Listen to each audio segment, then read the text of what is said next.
And on today's show, why the value of annuities may be the benefits consumers are looking for. Part 5 of this week's series on the end-of-the-year annuity update for 2014 with nationally recognized annuity expert Mike McLaughlin. Hi everyone, I'm Steve Savant, syndicated financial economist and contributing author to InSmart, Life Specs and Backroom Technician.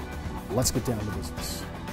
Hey Mike, welcome to the show. It's great to be back. Hey, you know, we're looking at the values of annuities as they relate to consumer benefits, and we have so many things to talk about. I want you to, before we get into mortality credits and dividends and things of that nature, I want you to walk me through this grid because I think this will really help our advisors understand the math, and hopefully we'll be able to show this as a client presentation. I think that's okay. One of the biggest things that we get with advisors is, why would I want to take a low participation rate, or why would I want to cap my earnings at 6% or whatever the number is? Well, what we've done here is we've broken down the S&P 500 returns all the way from 1950 into different segments. This column is the number of times that it was between, or negative numbers. This column is between 0 and 10%, 11 to 20, and then 21 plus returns. Now, if you were to average out all of the S&P 500 returns, the S&P 500 would be averaging about 8.69%. And according to a Dalbar study that we've mentioned several times on this week's show, it was about 5.02%. And that's gross return, and that's just reflective of consumer behavior of getting in and out of the markets at different times. Has no reflection of cost of mutual fund purchase, has no reflection of taxation or management fees or anything like that. That's just consumer behavior. So what we've done here is we've taken a look at Great American's new product with a 45% participation rate. And a lot of people say, why would I want to buy a 45% participation rate? Well, when you eliminate all of these negative returns here and focus in on the positives, and even when you have recovery years of 20 to 45% and you're getting 45% of that large number, your average return is 5.49%. So the reality is you're not just capturing 45% of the S&P 500, you're actually capturing about 63.2% of the overall S&P 500. That's the value of an indexed annuity, by taking away the zeros, and you're actually getting much more of the S&P 500 than what you think. And I can make an argument, as I'm sure you could, that the average rate of return of 8.69, if you factor in the impact of fees, if you take the impact of taxation and all the different costs associated with the phantom income, that you could easily come out far less than a 5.5% overall rate of return. Well, this is the theory, really, when you're looking at indexing with annuities, taking out all the negative years, and then the 45%, when you really look at the drama, because they're hedging this. This is why they can't give you 100% participation in some of these cases, because they would have no way to protect it. Yeah. So this is an excellent chart that walks you through this, and that number, especially as you said, I love Dalbar because what it does is it takes out all the expenses of the fund, the AUM fees, then we can calculate some taxation and really look at that. And don't forget inflation, because there's another area that we could play. So let's talk a little bit about mortality credits versus dividends, because we do really, I would say, highlight mortality credits, especially on income scenarios, versus dividends. And then I might want to ask you about how can I park COLA into that as well. But let's just talk about that right now. Give me the definitions. Yeah, really, longevity credits is the ability and only available in insurance contracts. A lot of people will say, you know what, this is great and those numbers are great, but the reality is it doesn't include dividends. And my response to that is your products don't include any type of longevity credits. So when you have pooling of people, and some people are not going to make it to life expectancies, others are going to make it past life expectancy. Those people that are continuing to live past that gain mortality credits as the other half of the pool passes away. So you actually boost up your rate of return. You may remember when you take a look at Thursday's show, when we took a look at some QLAC actual illustrations, you would have to get a roll-up of about 8.5% to get an income base at a 6% withdrawal rate to equal that 85-year-old QLAC income. Yeah. You aren't going to find that in a conservative, guaranteed contract to make sure that income is there. That's the power of longevity credits. Mike, just for a little side, what do you think the standard advisor is pulling from his qualified plan? It used to be 5, then it was 4. Now I think it's only 3. Well, actually, there's a recent study that says maybe 2.4 is the correct number based upon a whole lot of volatility. And when you take a look at we're kind of back at all-time market highs, volatility may rear its ugly head again. That may actually reduce even further. But again, we talk a lot about asset allocation from advisors. I think that you need to also think about product allocation. Take a look at using your accounts or assets under management. Take a look at using SPIAs for part of that money, and then also your guaranteed living withdrawal benefits. The combination of those can take a lot of pressure off of that assets under management, and so you can still maintain that 4% withdrawal. We come back from the break, we're going to continue our discussion all about the value of annuities, and these are the very benefits that our consumers are looking for. We'll be right back after the break.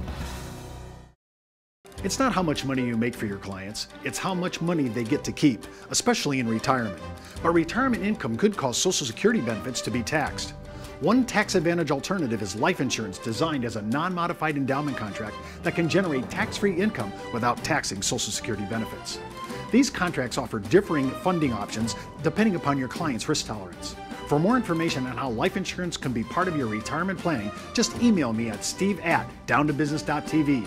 Brought to you by Ash Brokerage, the practice enhancement company.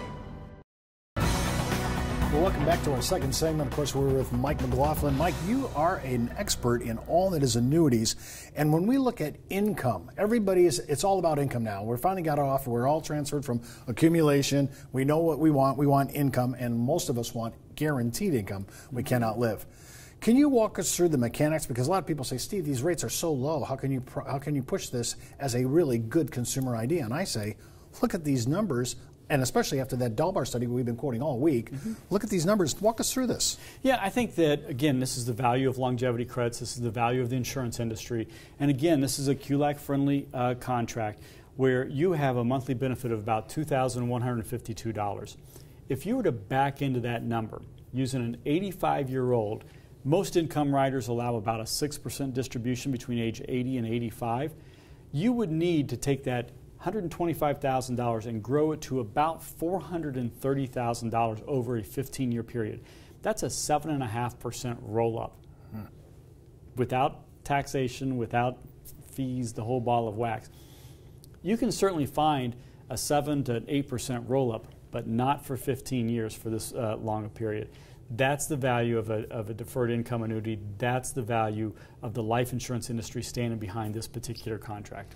Now, when you look at a number like this and you then compare what would I need to return, and you say 7.5%, there isn't anything in the market that does that. No. So when we're looking at this number, just think about this. We're really discounting the lump sum I need to pull off that number.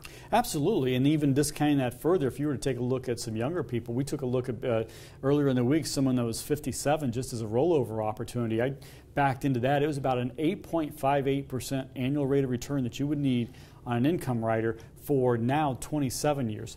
That product does not exist. And again, a lot of people are pendulum swinging back to more conservative, guaranteed income. What that allows for an advisor to do is have a set amount of income on the backstop so that you can manage your income and manage your assets under management properly for a defined period. If you do your Monte Carlo analysis and back testing, you can come with a higher percentage or probability of success for someone to age 85, knowing that at age 85 in 1 month, you have $24,000 in your hip pocket. Well, let's think about what we wanted to look at this on this second part here. And yeah, this is a great example of what annuities can do, and maybe a non-traditional type of idea. Here we have a grandfather that has some money in some low interest bearing type of CDs, money market accounts, or other conservative. He's going to put $100,000 into a single premium immediate annuity. You think, oh, okay, that's boring, low rate of return. Well, the reality is that they're going to start out in the first couple years earning about $2,100. That is far better income that person is drawing out of his or her CD. He's probably only getting about $500 a year out of that CD, so we've quadrupled that income. In terms of health expenses, inflation, and taxes, that's going to help them quite a bit. In addition, we've put in a 3% cost of living increase. So over years 8 through 19 and on through 20, they're getting increasing income on an annual basis. Now all of a sudden, grandfather passes away. What we've done in this particular case study is we've used a non-spousal joint annuity, and we've named a grandchild as the joint annuitant. So during the person's lifetime, they control the asset and they control the income.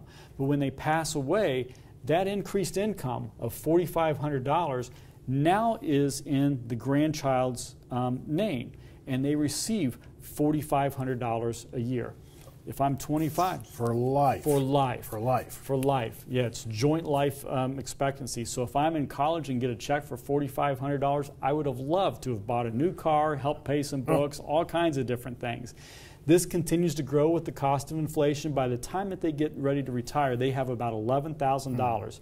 So totally, you've changed that $100,000 into nearly $600,000 of cumulative income over 2 life expectancies.